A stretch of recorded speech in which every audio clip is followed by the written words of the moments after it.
Welcome, everyone, to Rural Assembly Everywhere.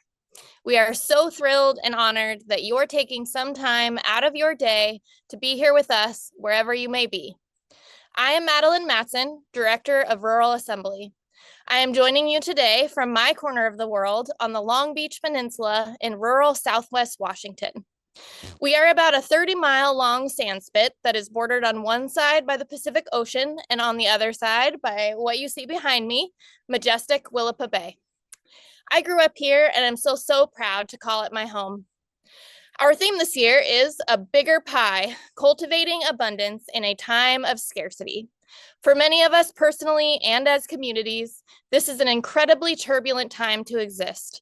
Access to resources, which has always been challenging, now seems ever-changing and impossible to rely on. In times like this, it is easy to sink into a scarcity mindset. There is only so much to go around, and if you get it, that means I don't. And while that is sometimes reality, I believe that living within that mindset is harmful to the underlying roots of our community work. Can we push against that mentality to find creative ways to work together and find win-win solutions that build relationships, connectedness, and trust? One thing we know to be true is that rural America is not a monolith and that small communities are diverse and individual. What works in one place may not be the solution somewhere else.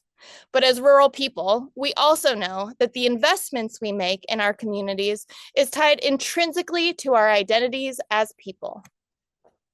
I hope by gathering together now with a few hundred other rural and rural curious people for even a short time, we can all metaphorically link arms and figure out how to do this work better together. My hope is that in 90 minutes, you walk away from your screen with a little more hope, a little more inspiration, and maybe a few tools to buoy you through, and that ultimately you feel like we're all in this together, because we are. We have a very full lineup ahead of conversations, music, poetry, and more. If for some reason you can't join us for all of today or want to share this program with someone, you can watch the playback of today's program here in Crowdcast, or later it will be available on the Rural Assembly YouTube channel where closed captioning will also be available. So let's get started. First up, we have a conversation with Natalie Bazile and Carlton Turner. Natalie is the author of Queen Sugar and We Are Each Other's Harvests, celebrating African-American farmers, land, and legacy. Born and raised in California, Natalie has Southern roots stemming from Louisiana, South Carolina, and Alabama. Her maternal great-great-grandfather, Mac Hall, was a farmer, merchant, and beekeeper. Natalie's passion for the stories of Black farmers and land stewards comes from a desire to shift the narrative around agriculture, farming, and labor. Carlton Turner is founder, co-director, and lead artist of SIP Culture, the Mississippi Center for Cultural Production. Carlton also works across the country as a performing artist, arts advocate, policy shaper, lecturer, consultant, and facilitator. Welcome, Natalie and Carlton. Hello, welcome to Everywhere is a Bigger Pie, Cultivating Abundance in a Time of Scarcity. My name is Carlton Turner, and I have the great honor of speaking today with Natalie Bazile. She's the author of Queen Sugar, the novel that went on to inspire the hit TV series that ran for 7 seasons. And her latest book, We Are Each Other's Harvest, celebrating African-American farmers, land, and legacy, is this beautiful and powerful collection that shines a light on Black farmers and the deep connection between land, history, and community. Through both her storytelling and her research, Natalie really helps us to see how these narratives shape who we are. Natalie, welcome. I'm really excited and honored to be in this conversation with you. Oh, Carlton, thank you so much. It's really a pleasure to be here. Yeah. So Natalie, you've given us Queen Sugar, which became this beloved series about farming, family lineage, and land. And then We Are Each Other's Harvest, which uplifts the voices of Black farmers and their communities. When you look at these two projects side by side, what do you see as the thread that connects your storytelling? What Mm. first drew you to these stories? When I used to think about the story of who the American farmer was, right? I grew up in the days of Farm Aid and those Willie Nelson concerts and um, television shows about farmers, and I always felt like lots of people that, farming is part of the American narrative. It's the way we think about ourselves, it's the way we think about our history, the connection that we have to the land. And yet when I would reflect back on the people who were portrayed in those stories, I never saw black and brown faces. And I knew that black people had had a very long history where we were connected to the soil. And so, as I was thinking about the kind of story that I wanted to write, and I was thinking about the way, people appreciate and really have such reverence for farmers in this country, I wanted to have stories, first in fiction and then in nonfiction, that widened the lens and that really told a more inclusive story about who built this country and and the history that black people had with land. I know your roots go back to Alabama, Mhm. and I am eighth generation Mississippian. My family's been. I live in the same community that my family has been in for eight generations, and that all those generations have been connected to the land, from being farmers, to my sister has a PhD in agriculture. Wow. So our connection to the land has been long. So thinking about, in your new work, We Are Each Other's Harvest, you talk a lot about these really powerful stories about families working across generations, all across the country. I'd love to hear you reflect a little bit on what you noticed when those intergenerational relationships were really strong, and also what you see or what you saw when those intergenerational relationships were not there. Mhm. How do you think those connections really help us get to this idea of pushing back against this scarcity framework? Mhm. Mhm. So I'll start by saying you're absolutely right about the intergenerational relationships. So many black families I know of have a story of land and land ownership in their families, right? And that lineage it's so interwoven into the experience of so many families. And yet people would also say to me, the younger generations, they would say, I don't know what to do with this land, or my family has sold the land that we have. And so that was alarming to me because I, like so many other people, understood what land meant. And so part of what I'm trying to do in my work is to really celebrate and amplify and elevate the stories and the people who recognize what land ownership and land stewardship has meant through the generations and are working hard to hold on to that land because, as you know, God's not making any more land, right? While we have this narrative about land ownership, we have a competing narrative in our community about getting off the land, right? Getting as far away from the land as you can get because of this complicated history. So often in black and brown families, working with the land has a stigma attached, For sure. right? Yeah, Because that's like labor, that's hard labor. Success often means getting as far away from the land as possible and going to get an office job or, going on to get, advanced degrees. And all of that is fine.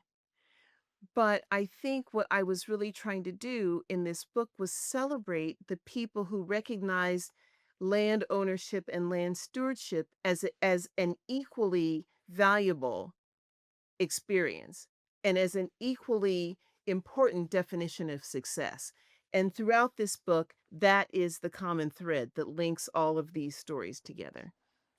Yeah, being from Mississippi, and something that most people don't understand is that Mississippi has the highest concentration of Black landowners in the country. And a lot of that has been diluted and disfigured because of the Great Migration, and much of that was very much entrenched in what you're talking about in terms of this very complicated relationship with the land. For me, I wrote this piece about my mother. My mother would always tell me the story about um, the first time she went to start chopping cotton, at 5 years old, and how her mother didn't want her to go, but her grandfather was like, "Let that baby go to the field if she want to go to the field." And so for years she would tell me the story, and I would get really upset when she would tell it to me, because in my mind she was going to chop cotton for the white folks. Mm-hmm. So I asked her, I said, "Well, Mom," I said, whose land who were y'all farming for?" She said, "What are you talking about?" I said, "Well, whose land was who were you working for? You chopping cotton?" She said, "It was our land. We were growing the Yeah. cotton. We were, it was, and it completely flipped the way that I understood my family's relationship to the land that we lived on and around, and what it meant to be landowners and to be stewards of land. And so we think about this in terms of like what you're talking about, these multiple generations of land ownership.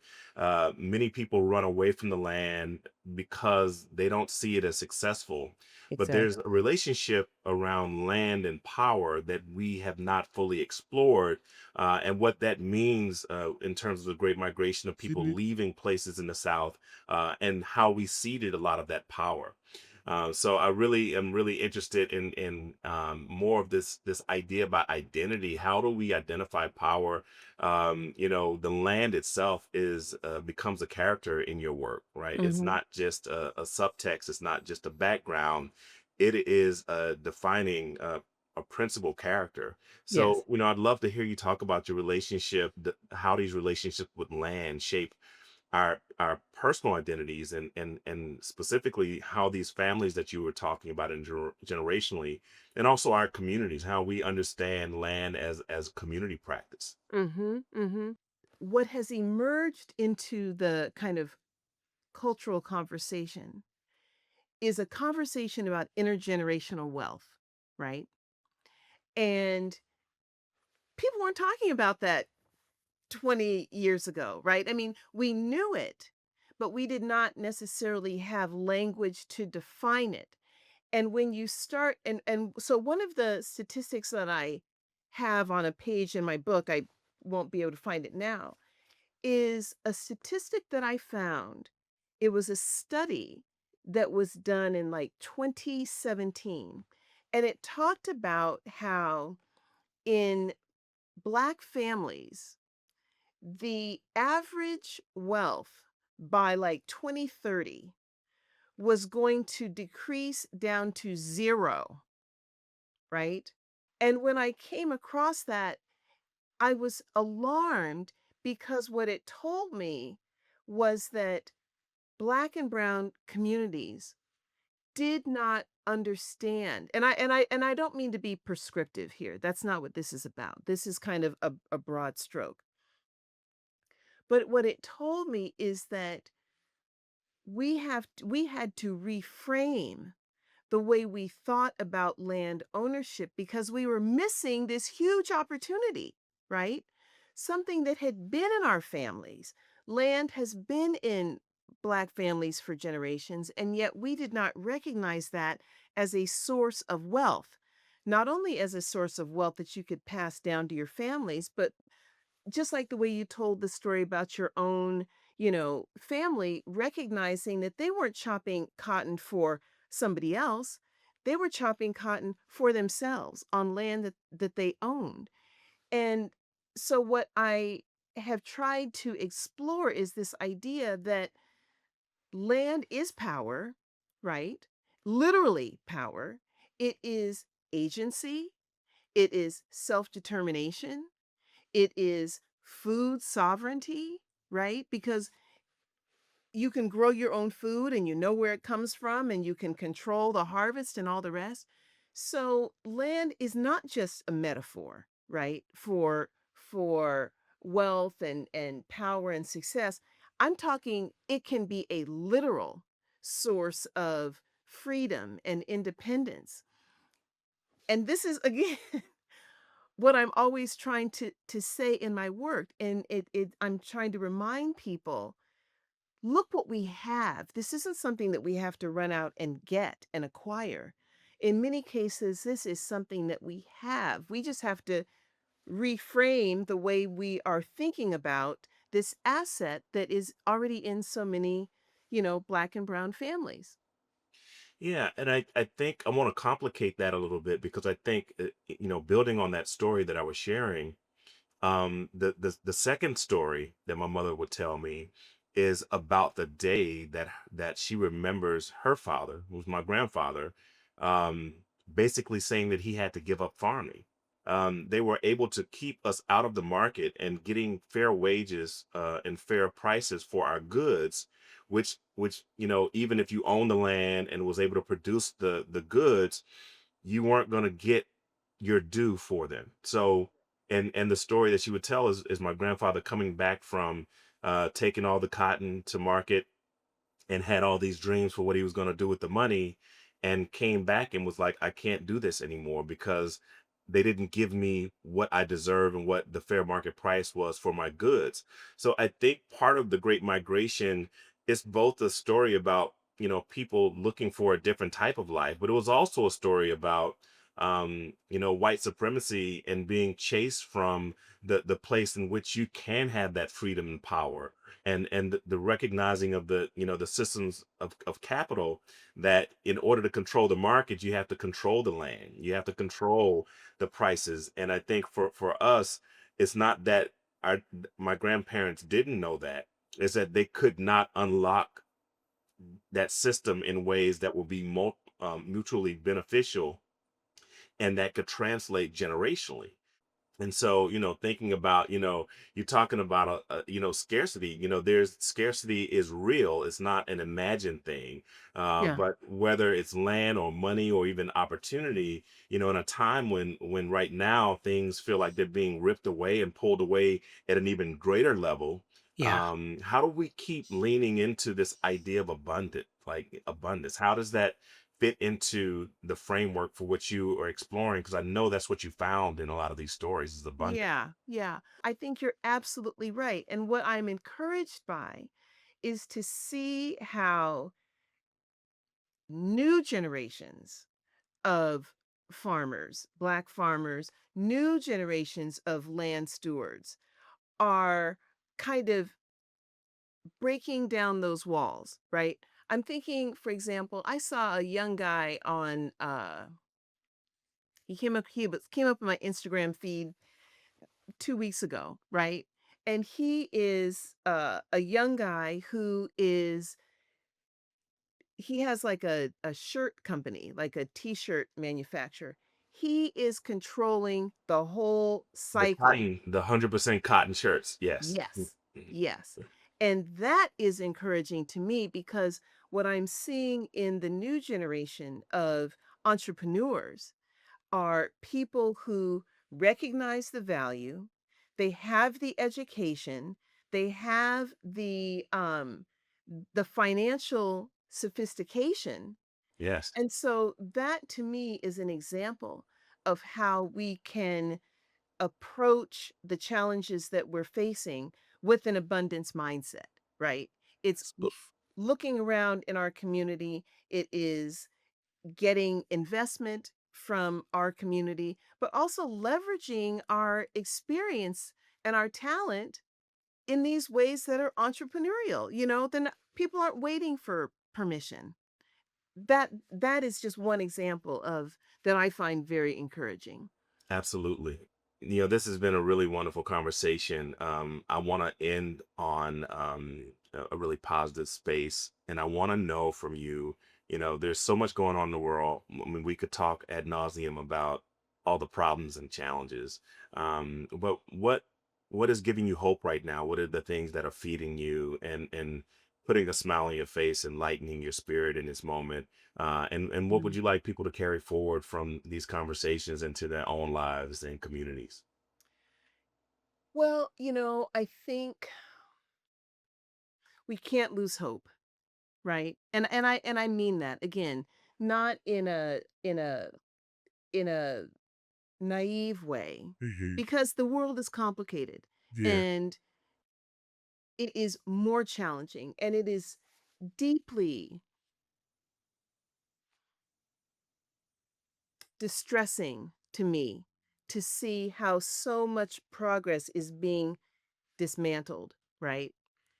I feel like the human spirit is um I don't even know what the word would be. Unsuppressible. I'm just going to make up a word. Yeah.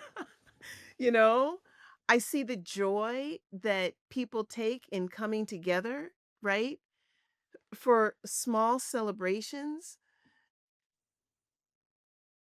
That's the thing that gives me hope and that brings me joy, and like you said, puts a smile on my face when I encounter a beautiful painting or a portrait or some artistic expression. That is the thing that renews my spirit, and that's the thing that I continue to turn to, you know, to balance out all of the difficulty, and to remind myself that, a mindset of abundance is a real thing. And that is the thing that will get us through. I think when if we hold on too tightly and we only focus on what is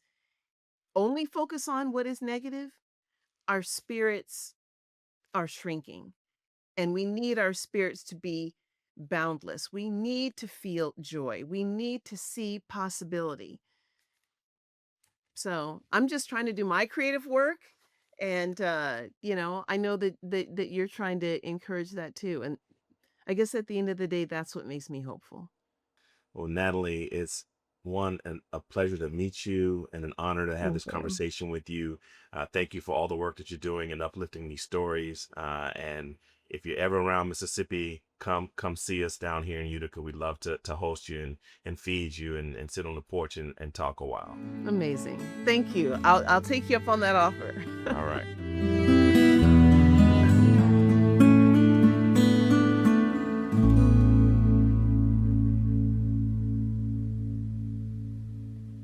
Hola, Rural Assembly Everywhere. Somos Larry y Joe. That's right. And we're a Pan American folk duo based in Durham, North Carolina, though mi compay Larry is an asylum seeker from Venezuela.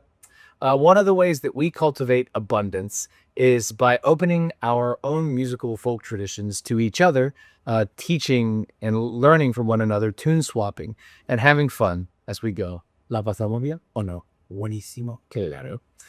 Here's a traditional bluegrass song. It's one called Going Back to the Blue Ridge Mountains. That's my neck of the woods. But we worked it up in Spanish, his language. And it features Larry on the Venezuelan cuatro. And I'll be playing the bluegrass fiddle. And we call our version Ya Volveré a la Sierra Rodage. We hope to see you out at one of our gigs. Ciao. Ciao, ciao.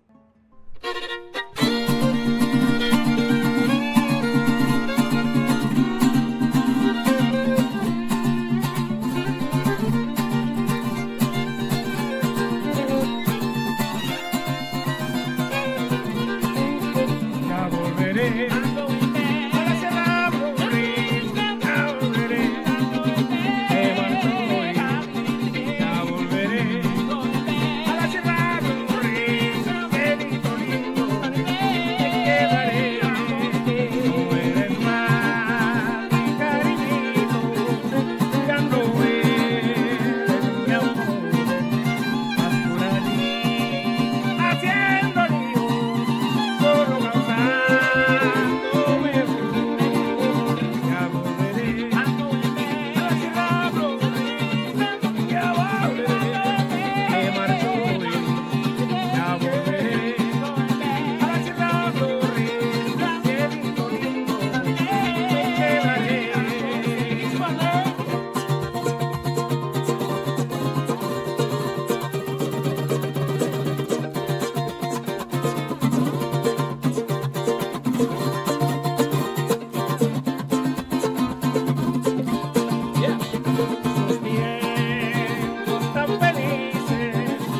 por tu culpa están atrás.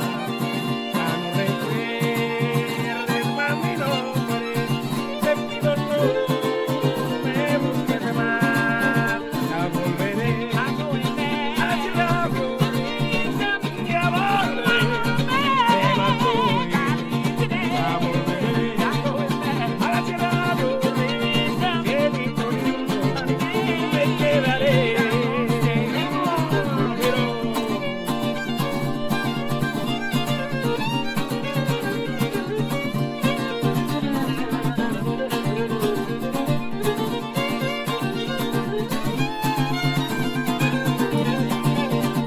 Me llenaste de molestia por tu mal forma de ser. Me andas sacando fiestas, voy a desaparecer. Ya volveré a la ciudad brujista, ya volveré, me marcho, ya volveré a la tierra brujista.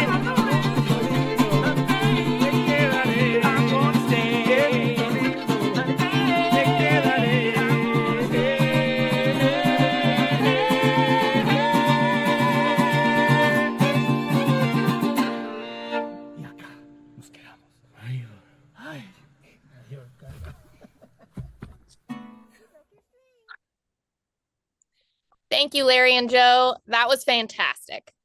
Since 2020, Rural Assembly Everywhere has given us the opportunity to connect digitally without physical barriers to thousands of rural people all over the country. This year, for the first time, we have partnered with a number of communities and organizations to host in-person gatherings and watch parties in 9 different communities across 8 different states. We've got people joining us from Waynesburg, Pennsylvania, Danville, Virginia, Granite Falls, Minnesota, and the Northern Cheyenne Reservation in Montana, where they will be sharing a meal together and participating in varied in-person programming. We have Kay Scary joining us now from Waynesburg, Pennsylvania, who will be introducing a new project shortly. We also have watch parties happening in Wharton, Texas, Columbia, Missouri, Cortez, Colorado, Brainerd, Minnesota, and Letcher County, Kentucky. Thank you so much to all of our partners who have worked with us this year on this wonderful experiment to get back to place and to invest directly in rural communities across the country. Now we're going to jump to one of our in-person gathering sites in Waynesburg, Pennsylvania, to one of our site hosts, Kay Scary, who will introduce our next piece. Hi, Kay. Hi, everyone in Waynesburg. Hey there, everyone. It's so good to be with you. Hi from Waynesburg. I'm Kay Scary, and I have the joy of working with Rural Strategies and the community here in Waynesburg on our new Rural Faith Initiative. This initiative is elevating how rural faith communities can bring people together, serve as anchors in small towns, and help drive solutions for some of the community's most pressing challenges. There are many reasons that people show up to do good work in their communities and to take care of one another. And in this initiative, the Rural Faith Initiative, we're looking specifically at the role of faith in that work, where there are challenges, yes, but mostly what can be possible if we gather key people of faith to work collectively, believing in ways that there is indeed abundance in our collaborating towards a better future for all of us. We'll spend the next 4 years in deep storytelling and facilitation work alongside Waynesburg, Pennsylvania, and Letcher County, Kentucky. And we're excited for the chance to introduce you to that work live today. We hope you'll follow along as it unfolds in the coming years. But without further ado, it's my delight to introduce to you a video we made to show you a little bit about who Waynesburg is, the good work they're already up to here, and what's possible here in the coming years.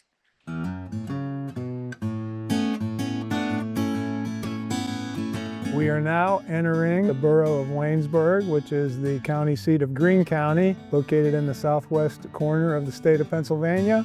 It's still a main street, so the downtown is pretty active. Few restaurants, small retail establishments, and of course we have banks, as well as the county government is situated right downtown. My name is Chuck Bailey. I lived here my whole life. We have a family insurance and real estate business. Started in 1880. I think I'm the 4th generation. My 3 sons run it now, so they're the 5th generation. In regard to our faith communities here, occasionally it's been somewhat territorial. Since COVID, I think that forced people to talk a little more, and I feel like there's a much more of a cooperative spirit to see things happen. Most churches, and we're not unique in terms of rural America, most churches experienced a decline in enrollment, attendance, as well as maybe budget. So I think they're looking for ways to be a little more creative.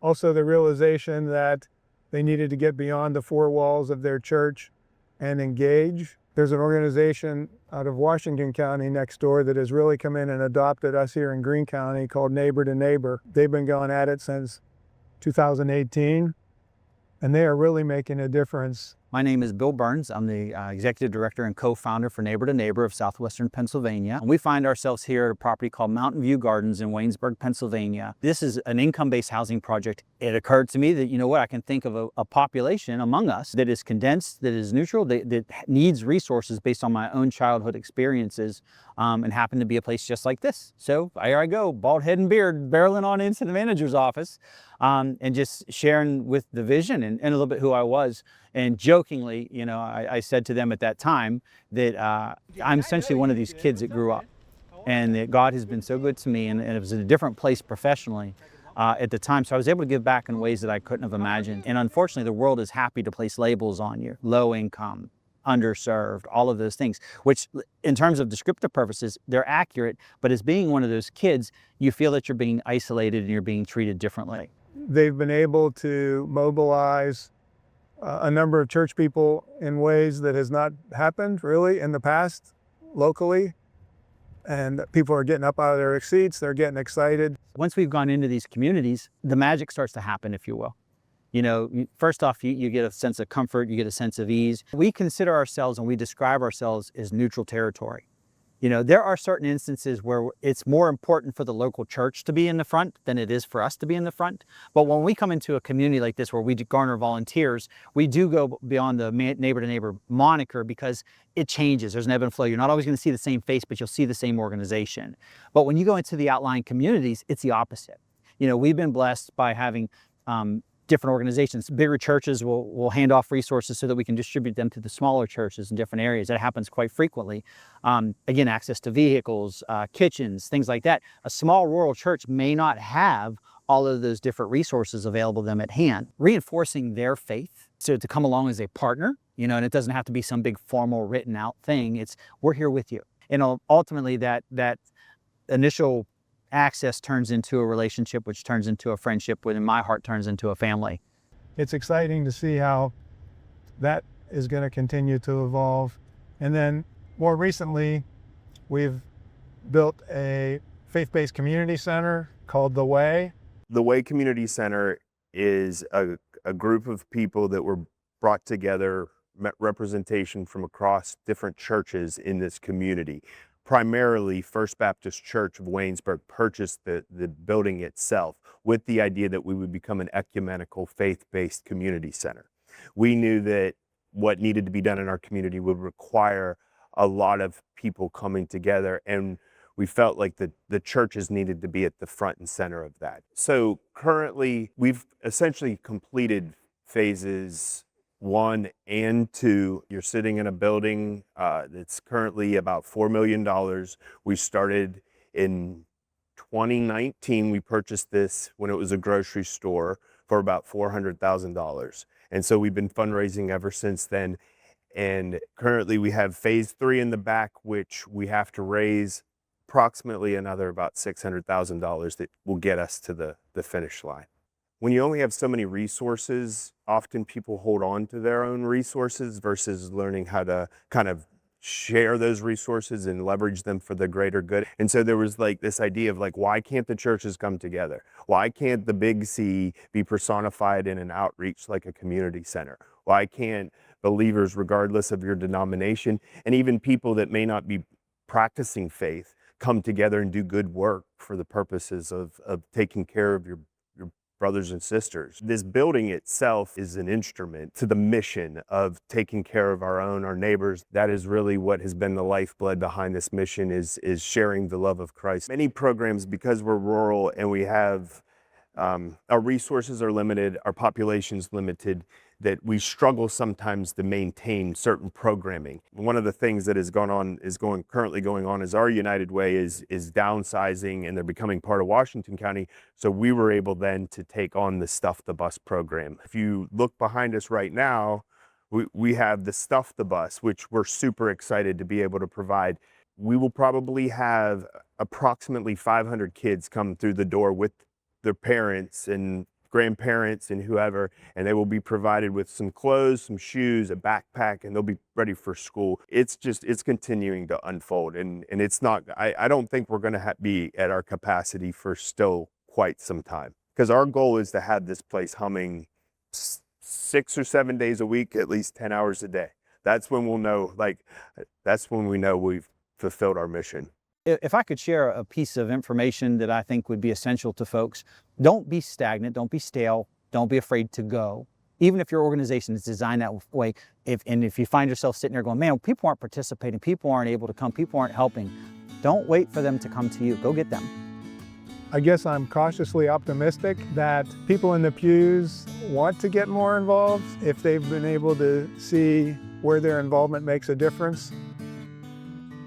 Serving on a committee in a church, sometimes that's done out of guilt or just duty.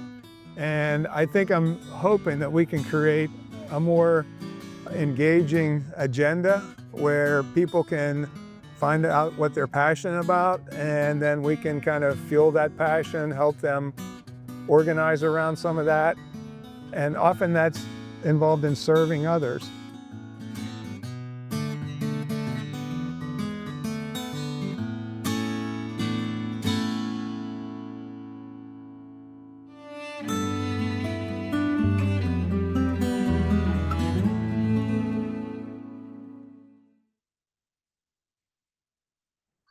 Hello, everyone. My name is Salem Green, Poet Laureate of the City of Birmingham, the very first Poet Laureate of the City of wonderful Birmingham in Alabama. I am also the 2025 Academy of American Poets Poet Laureate Fellow, and I'm excited to be here with Rural Everywhere and each one of you. I'm excited to read to you a couple poems for a little poetry break today. How about that? And these poems are from my latest collection that came out in Juneteenth of this year, 2025, published by Pulley Press, which publishes poetry from all over rural spaces here in America. So yay to Pulley Press.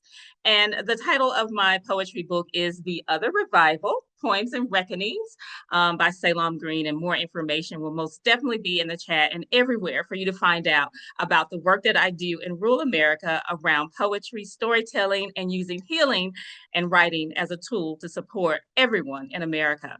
The two poems I'm excited to read to you today come from this beautiful book. I sat with Black descendants of enslavement and white descendants of the enslaver of a small former plantation house in Harpersville, Alabama, and Shelby County in rural Alabama. And I listened to their stories and wrote custom poems from both perspectives. And today I want to read a poem from a Black descendant of enslavement and a white descendant of the enslaver. And then a goodbye poem just for fun about how much we witness and we listen. The first poem from The Other Revival, Poems and Reckonings, is entitled, I Do Descend, with Julia Cotler, white descendant of the enslaver, Wallace House Plantation. I do descend. My great-great-grandfather used a wagon trail for slave trade. If I'd been inside that wagon, safe and protected, I'd have eaten from the plate of a white woman while my family's migration set the course to kill the freedom of other families. I was the girl who visited plantations, not knowing that my molecular makeup was plantation. I too descended from the ones who lashed their demands, and I too descended from the ones who built a world for whiteness to celebrate without whiteness earning its keep. Cousins who call me cousin when we hug at homecomings. I tell them that I am Wallace too. I do descend with Julia Cotler, white descendant of the enslaver. Her grandmother still owns that plantation land and that plantation house, which is now a nonprofit run by Ebony Howard. The second poem that I would love to read you all, and thank you so much for listening and being such a wonderful crowd, is from the Black descendant of enslavement, Daniel Boatner V. What I will tell my sixth grade students about my family trip. What I will tell my sixth grade students about my family trip. I want to protect the ones who lived. I want to protect the ones who lived in the midst of it. The ones who worked at invasive planting, who worked at cotton. I want to polish the reputations of the worthy, to set the furniture straight in the living room, to put the bread back into the oven so it could brown perfectly. I went because I can't teach what I don't know. I can't teach what I haven't acknowledged. I want my sixth graders to believe that they are part of the progressing history of America and that they can't ever be erased. What I want for my students, I want for myself. Therefore, I go south. Daniel Boatner, Black descendant of enslavement, Wallace House Plantation. And as I end today, I feel like we are ready to witness and listen. So please take these poems with you. Please pick up the other revival. Please look at my work at salomgreen.com. But please know that when the drums begin to beat, when the air falls silent, when the South in rural America begins to clench, breathe as if you are taking your last. Wipe the dust from the bottom of your feet and breathe. Crawl inside the rib cage of the Africa of your ancestors and breathe. Thank you for having me.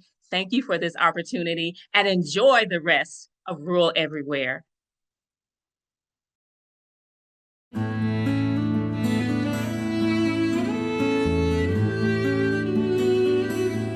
Welcome to our next segment, which is Essentials for Positive Sum Thinking, Trust, Relationships, and Collaboration. I'm joined right now by a few wonderful people in my community. Jessica Tontisuk, she is an Economic Recovery Corps Fellow. Josh Phillips, who is the Executive Director of Pacific County's Destination Marketing Organization, also known as Washington's Evergreen Coast, and also the co-owner of Spawn Flyfish, and Tiffany Turner, who is the CEO of Adrift Hospitality.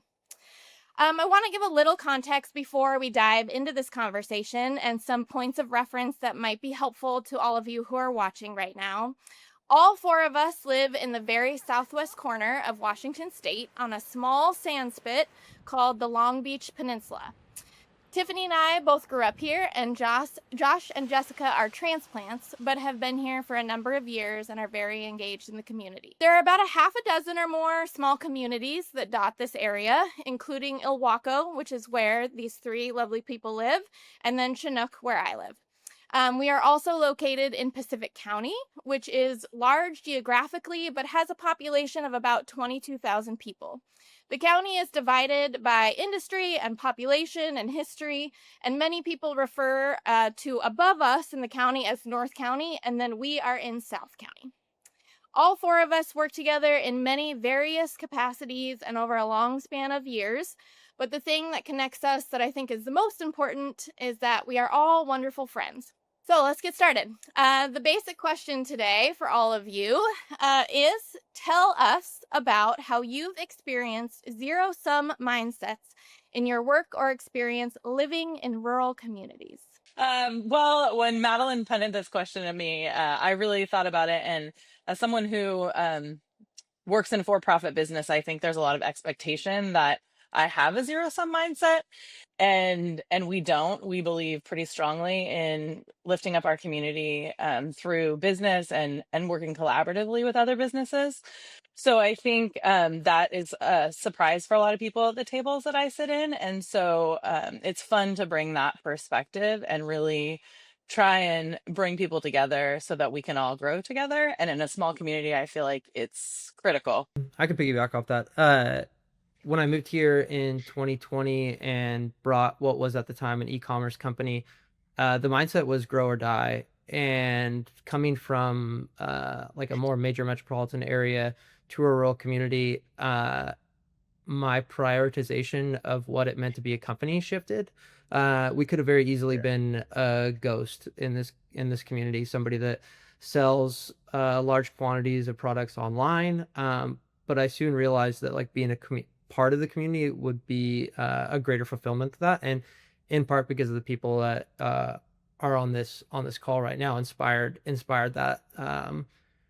But it was very apparent as I've sort of progressed into the community that is a very real thing. Although some of us strive to get rid of that zero sum mindset, especially in my new role at the Washington's Evergreen Coast.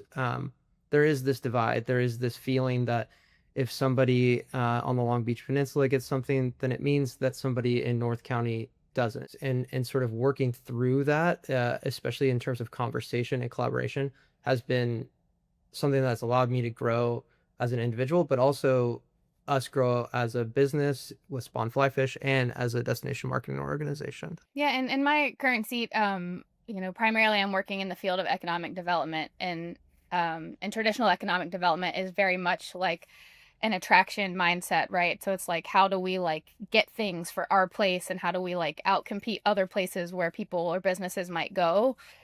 65 people I get to brainstorm with and bring best practices to our rural area about like, what's working well in communities across the country, and how we can be like, hey, there's these grant opportunities. Yes, we're all going to be competing at the federal level, and yes, there's a certain pot of funds, but really like, how can we work together to like make sure that we each get to succeed? Yeah, and when I was thinking about this, I really went back to like growing up here and thinking about how when I was a kid, I mean, all teachers, all community members, it was always like, get out, stay out. Like, you will never have enough. You will never be enough. You will never earn enough. You will never know enough if you stay here. And that really was like the beginning of that scarcity mindset for me, was growing up here and realizing or thinking that I wasn't going to have enough if I lived here, and that if I wanted enough, whatever enough is, or whatever abundance means for individual people, that I had to seek that somewhere else. And obviously I pushed back against that like pretty quickly after college and came back.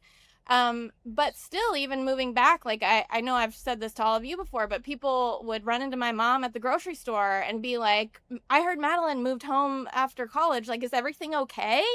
And I had moved home to start a business. And my mom was like, yeah, everything's great. But I think that was really where I first kind of got a real world example of like what scarcity mindset is, and how to not like let that determine my life, and how to look past that and realize like what I actually wanted.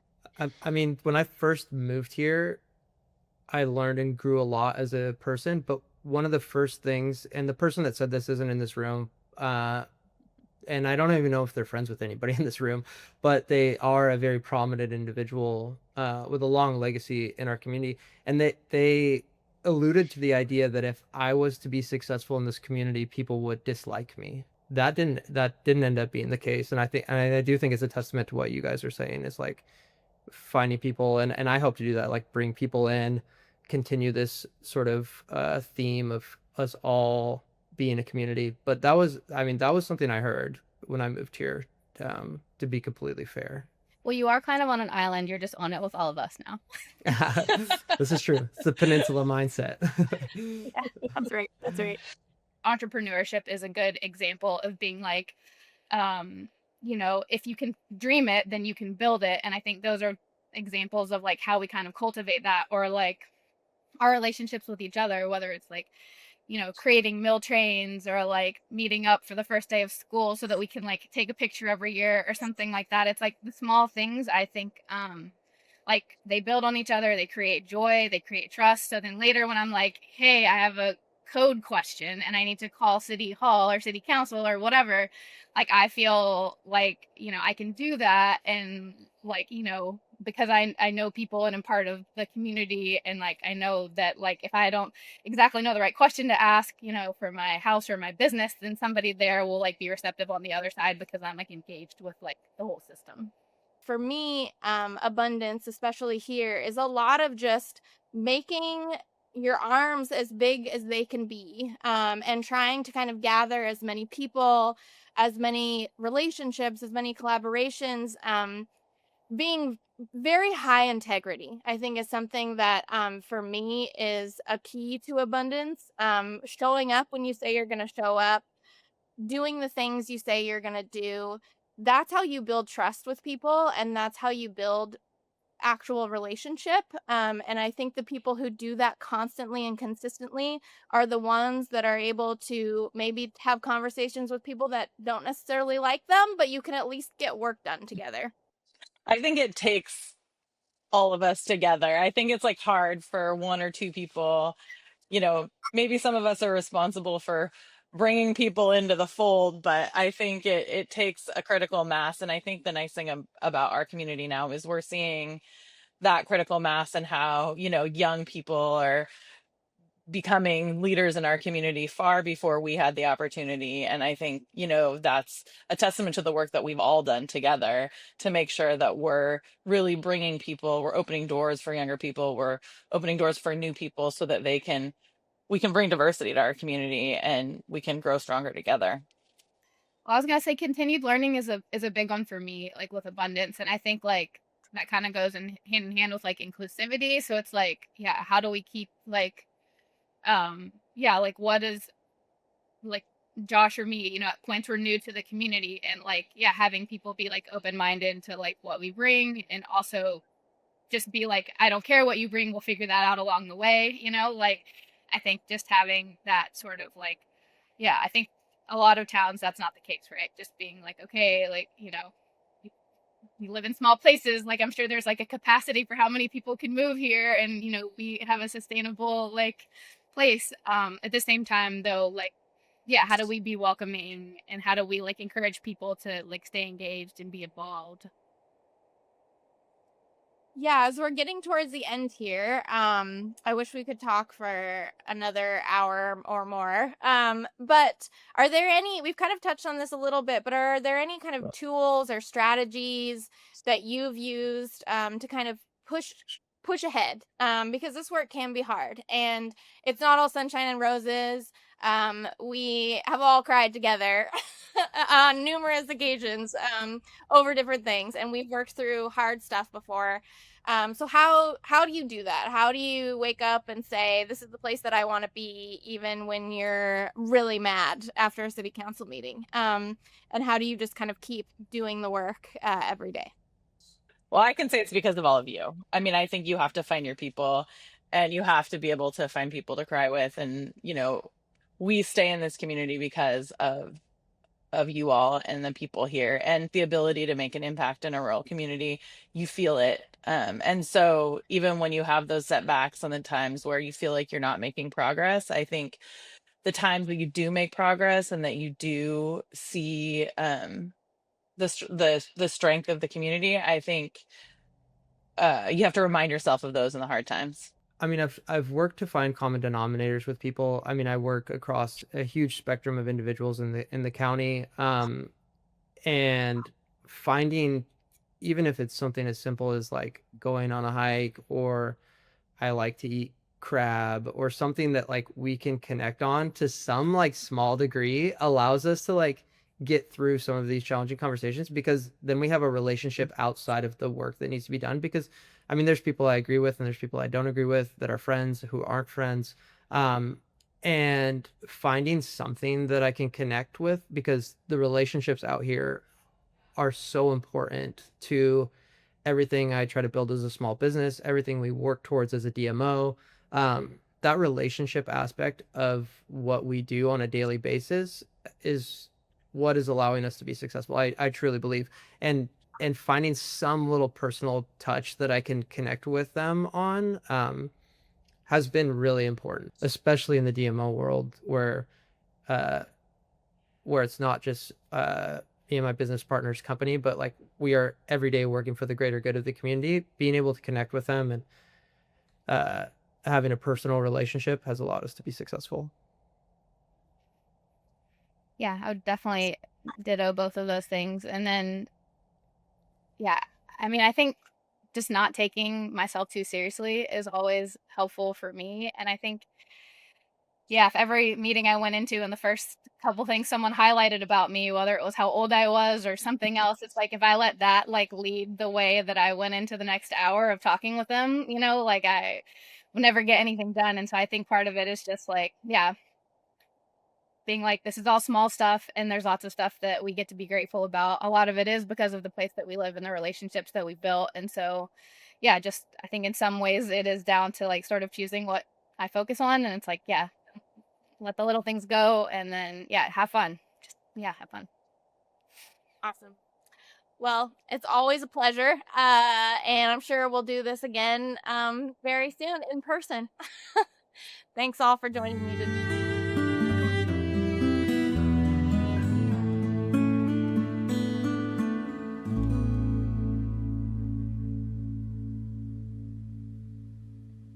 Deb Brown, co-founder of Savior.town here. I wrote a book called From Possibilities to Reality, Save Your Small Town. Join us on September 30th for a free live webinar and learn about some of the stories in the book of other small towns making magic in this time of scarcity. You're going to discover easy to implement ways to fill empty buildings, some ideas for the arts, retaining your youth, and growing businesses.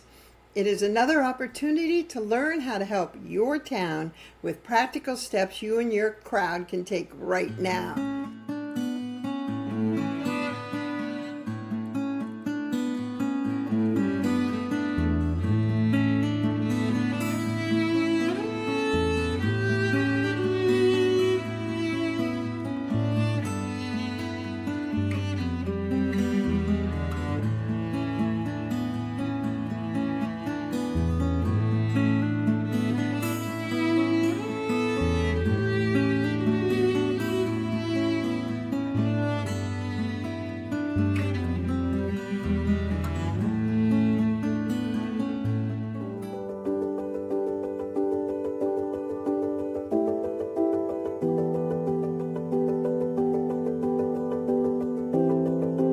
The direct translation for the wild rice plant, the idea of like monomen being the thing that sustains us and gives us life in the same way art does as well. Monomen Arts Initiative. We're a very young nonprofit, so we have a nice collection of Native artists and non-Native artists who are coming in and helping make this happen. So the journey has been trying to find a space that is usable. The Activate Rural Learning Lab, they're really an ally. They're here to help us out. They listen to us. Monomen Arts Initiative is looking to lease a 9,000 square foot former drugstore on Main Street. And we want to make that into a multi-tenant arts incubator. It'll have the teaching space that's important to me. It'll have a gallery space that's important for something like this. We'll have retail. I love being able to wear a t-shirt that has indigenous native designs on it. I started a few years ago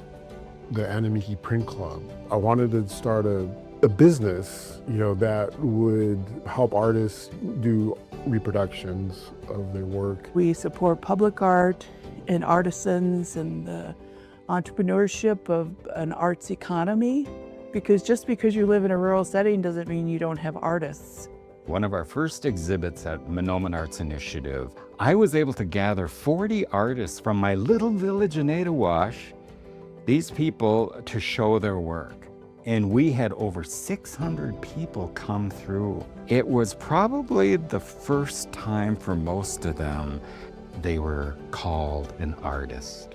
whether it's gallery shows or classes, there's a huge, broad definition of what art is. And I think MAI is here to amplify that. Every one of these people is somebody who wants something better for the next generation. So we're super interested in emerging artists. I had pieces that were ceramic. I also displayed a couple of paintings. One of them was a triptych. It's featured here. It's a good feeling to say that I've been a featured artist somewhere that's so close to home. Artists need to have a network of people that believe in them. And if you don't have that, the Noman Arts Initiative can be that first organization for you. We will connect. We will lead you to other people. We're here to support you. And it's very colorful and it's light and it just has a lot of sunshine look to it. See what positive outcomes there are when it comes to supporting public art. That boosts local economies and draws tourism. Different projects we've had in town like our canoe sculpture project, stamp poetry, murals, Wild Rice Days. You know, once you start building it, people come and they want to be a part of something that's successful. The exhibit that you see here for my husband, Rick Kagagebe, what was really important to him was to bring it to, like, this feels like his art home. Like, what's the point of doing anything if it's not actually benefiting the local community? I do this for the people because they're worth it. You see a lot of stars on my stuff. We come from the star people. Our ancestors who have passed came, and it's our children who haven't come here yet. One is coming from the stars, the other one went back to the stars. And you and I are here. Let's create an opportunity for our people in this county, this community, this reservation. Let's always have and make room for our artists because they've got an important story to tell.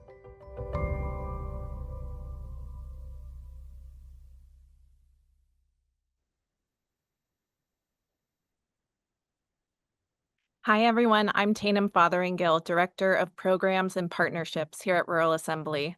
Our next segment will feature a conversation with author and journalist Ray Suarez and our Rural Assembly Fellows Philip Norman and Smo Ozawa.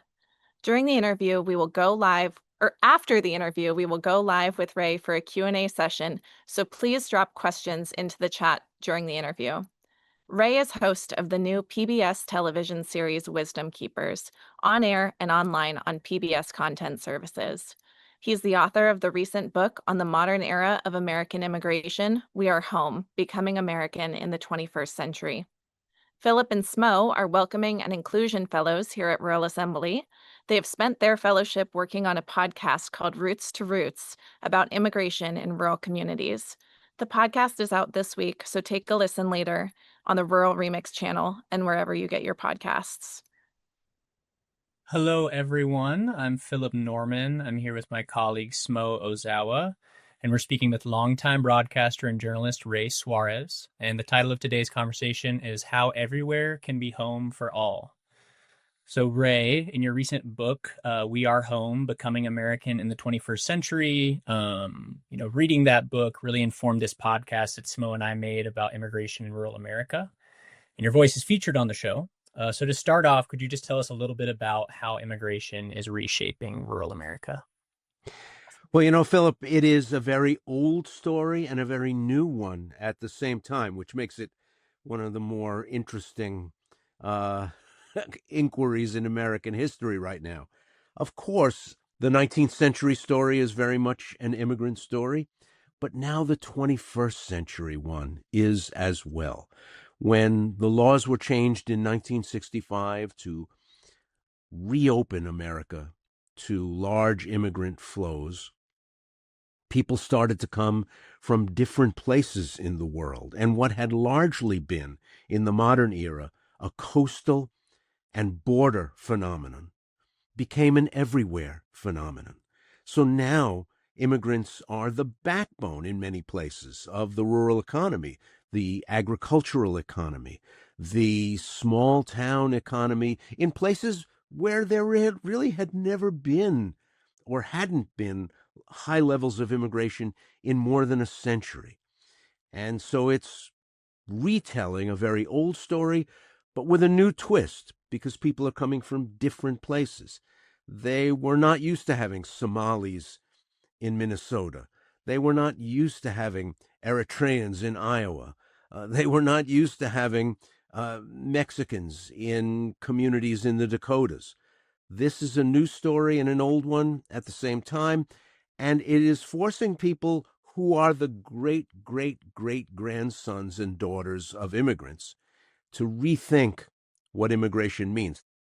You know, beyond the specific focus of immigration, how else, just as someone who's reported in rural America, how else have you seen rural America change, in over the years you've been reporting? There are rural places that have had to struggle with the way that marketplaces sort workers, with the way people move around the country. There are counties that are contemplating merging because they can no longer maintain two sheriff's departments, two sets of cruisers, two county seats, two sets of courts. There isn't one, as you guys know very well, there isn't one rural American story anymore. There's multiple stories because different things are happening in different places that force different kind of changes on people who might have hoped that life would stay pretty stable and predictable and sustainable over time.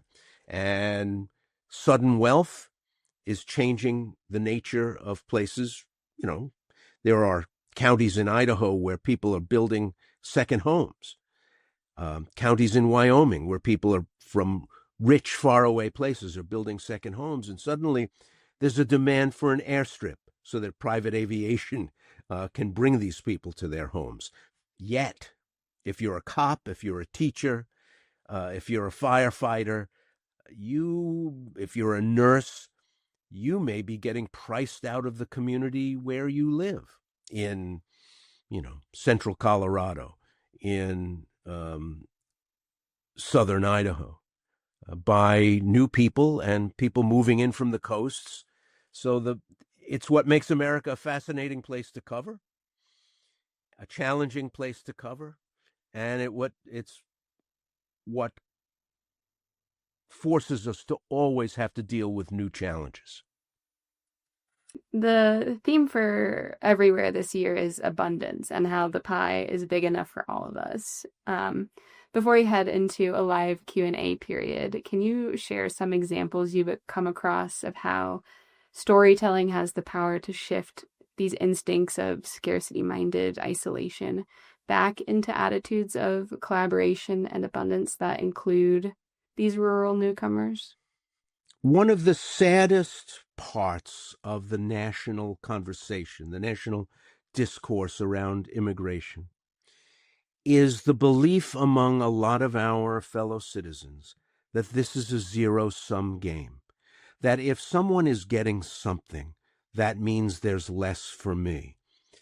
For me, it shows a fundamental lack of faith in what America has pulled off pretty successfully for now 250 years. We don't any longer believe that this country can provide for all. And so once you've taken that on board, you can't believe that people arriving from another place in the world are actually going to grow that pie and get a share for themselves, and there'll still be plenty for you. When farms become more productive with a new supply of workers from a different place in the world, that doesn't mean there's going to be less milk or less cheese, or that it's going to be more expensive and you're not going to be able to have what you need and not be able to get what you want. Over and over and over again through American history, sometimes to the great detriment and tremendous suffering and self-sacrifice of people coming from other places in the world, America has continued to grow. In your travels, have you witnessed any sort of turnaround points where people have gone from that zero-sum mindset to more of an acceptance of the contributions these newcomers are making? I was sitting at a Formica table in a diner in western Iowa, the most Dutch county in America. So the grandsons and great-grandsons of Dutch people who came to the United States, very successful farms. But I asked all these farmers sitting around the table, are any of your kids staying here to farm? And they all looked at each other. They looked around the table and they said, no, none of our kids are going to stay. I said, well, a lot of the work being done, I had just been at the grain elevator earlier that morning. A lot of the work being done in that county was being done by Mexican and Central American immigrants. And I said, well, can you see them owning your farms one day? And again, there was a long pause. And all of them said that they were great workers and they understood farming well and they knew how to make the place productive and functional. But they said that they couldn't see these men running their farms someday and owning their farms someday because you had to amass so much capital in the 21st century to buy any of that land, to buy combines and harvesters and the other equipment involved in big production farming, that they couldn't imagine how these hardworking men could ever borrow enough or save enough to buy their farms. And that is a real problem. It could very easily all end up in the hands of enormous multinational agricultural corporations. I guess people are going to have to think about and talk about whether that's the result that they really want. ConAgra is not going to have any problem buying farmland. They've never had any problem before. So what happens in the future is a really big challenge for us all. But at the same time, all those farmers around the table understood that the men who had come there from other places in the world were essential now to the farming economy and good workers that they could rely on, which is a good thing. Awesome. Well, yeah, thank you, Ray, for speaking with us again. Like I said, your voice was a really big help in kind of helping us stitch together the story for this podcast about rural immigration. And yeah, we just appreciated hearing a little bit more from you around other aspects of life and challenges in rural America today. Well, thanks for having me with you, and us admitting we need each other is not a bad thing. Agreed. Agreed.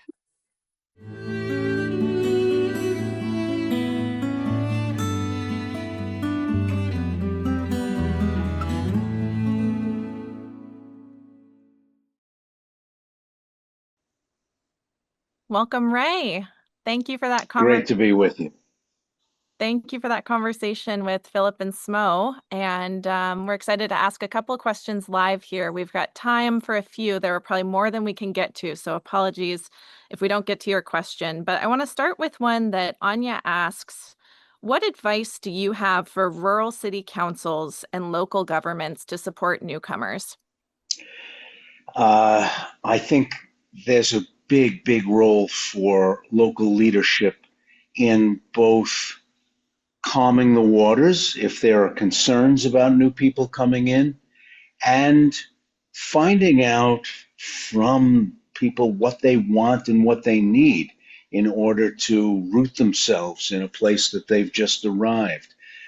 Very often, there's just not a lot of great communication between the leaders of what you might call the previous generations of residents in a place.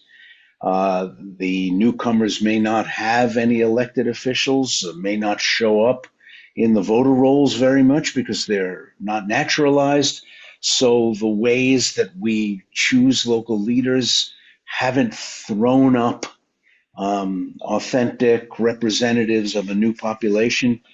But there has to be outreach. There has to be an attempt to find out what these people need and it helps. You talk to people who've just arrived in a place. It helps a great deal. Yeah, that's great advice. Thank you. Another question we've got here is how can we bridge more of our divisions, both within rural communities and between rural and urban spaces? Well, look, I mean, let's be realistic. There are often barriers of language, barriers of outlook. If people come as refugees, they may come with very little in the way of material possessions and need a lot to get started in a new place. There's all kinds of circumstances that lead to people being in a new place. And I don't want to exaggerate how easy it can be. It's hard. It's hard on both sides of the both the already settled people in a place and for the newcomers. And often there's a great deal of need on one side of that ledger, and that feels like a burden. Let's be realistic. A lot of people don't. The last thing they think their community, which already has struggles and challenges, the last thing they think they need is a lot of new people with a lot of problems. So, yeah, let's be honest. That's not often what a lot of local people have asked for, what they would have chosen out of a menu of options. So,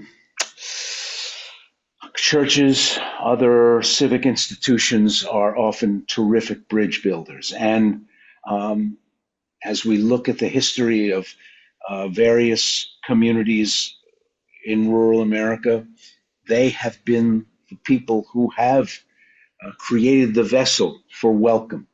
And those mediating institutions can often be close to the ground in a way that local government isn't. So look to your civic institutions, look to your not-for-profit sector. They already have talents, they already have experience, they already have a toolkit for assessing need and meeting it. Thank you. Well, I know that we could go on and get into many more questions, and I assure you there are tons coming through in the chat here. So to those of you watching, I would really recommend Ray's book, We Are Home. It's a written oral history that he researched throughout his work. And our last question, we're going to wrap up with you, Ray, is in researching your book on immigration, what were your most memorable meals?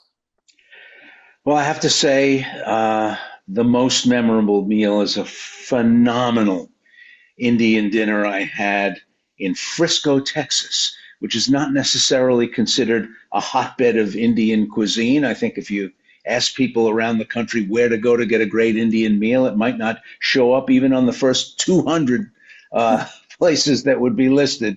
But there's a big new Asian community, South Asian community in the suburbs around Dallas, Texas. That's where Frisco is located, and blew my socks off.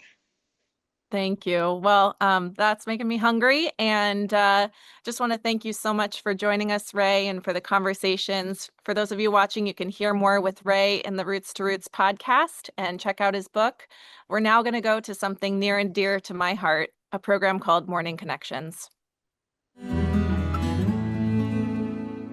Morning Connections is a no-agenda space every Thursday morning for rural women identifying people. Come and connect with other rural women across the country for a dose of friendship, support, and connection. But don't just listen to me, hear it from the community. Morning Connections means hearing voices from across the nation and what's going on in rural. I come to Morning Connection to enjoy the differences that make us so much alike. I am so glad that I found Morning Connections group. We have similar issues, but we can come together with combined solutions, or at least possible solutions. It's very uplifting. Morning Connections is a great resource for me to meet with other women in rural areas so we can share interests, share issues. I'm thankful to know all my new friends on Morning Connections.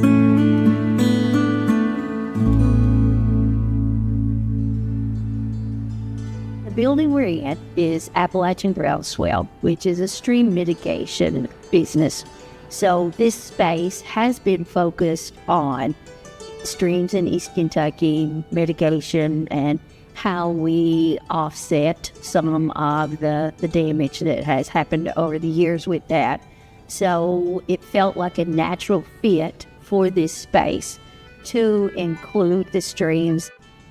We have been very fortunate in our work and our roles with Lacey Hale. We have not officially, but have jokingly referred to her as Calvin Community Center Artist Laureate.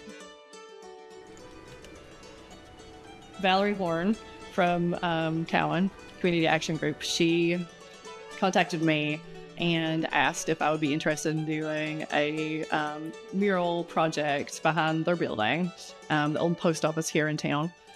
And it was like a retaining wall back there. And so I was like, sure, that sounds great. And so we talked about it, and they wanted it to kind of like commemorate the flood, but also honor the people here, the grit, the strength, and just the area in general. So they asked for it to include a stream and native flora and fauna from the area.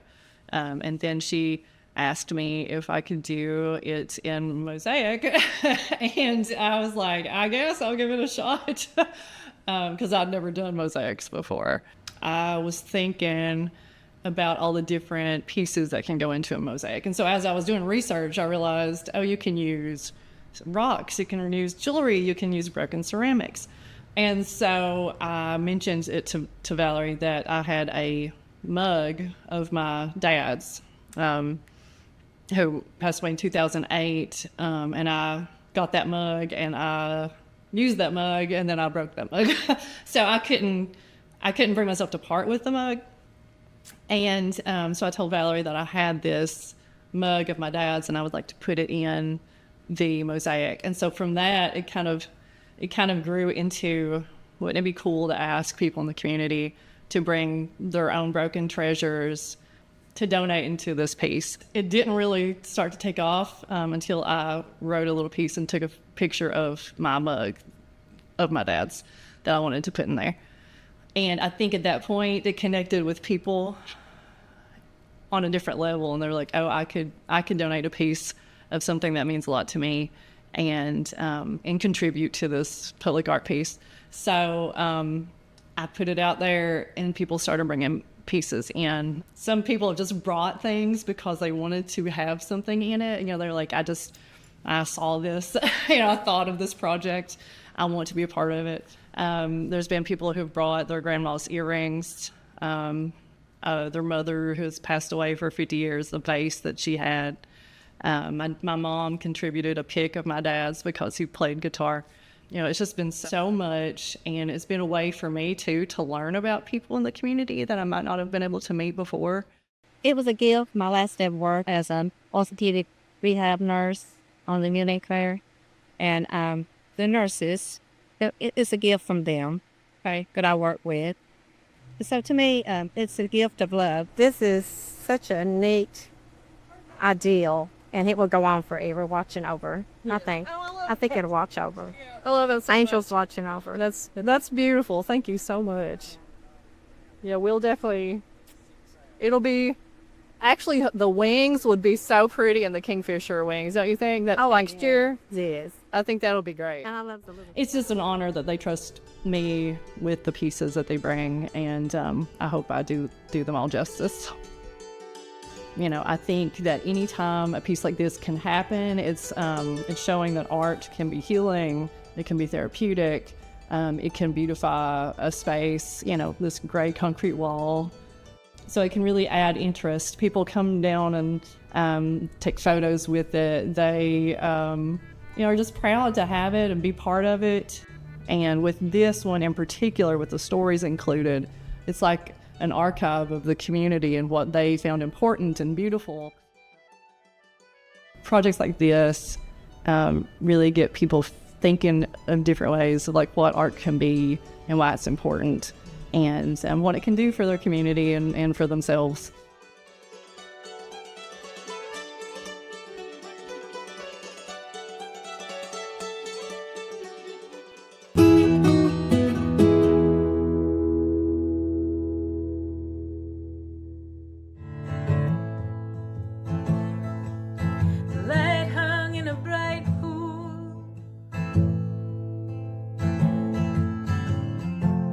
left me feeling so grateful. Born in a dark holler, but there's light in my bones. Like mountains of home.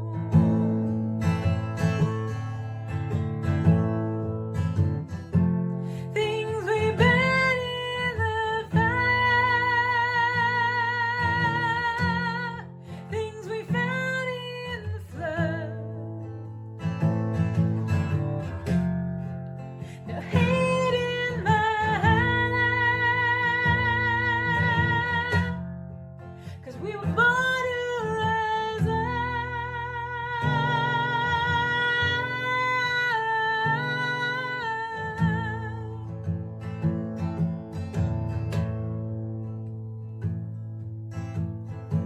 Blue heron steps from the river. That's how I knew we'd recover. The innocence lost, held by the deer gathered there. But the mountains of home held deep in my bones, held deep in my bones. Things we burn in the fire, things we found in the flood.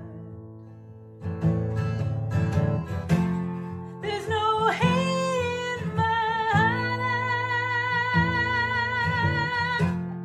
'cause we were born to rise up. We were born to rise up, rise up, rise up, rise up. Rise up, rise up, rise up. Rise up, rise up, rise up, rise up. Rise up. Born to rise up. Born to rise up.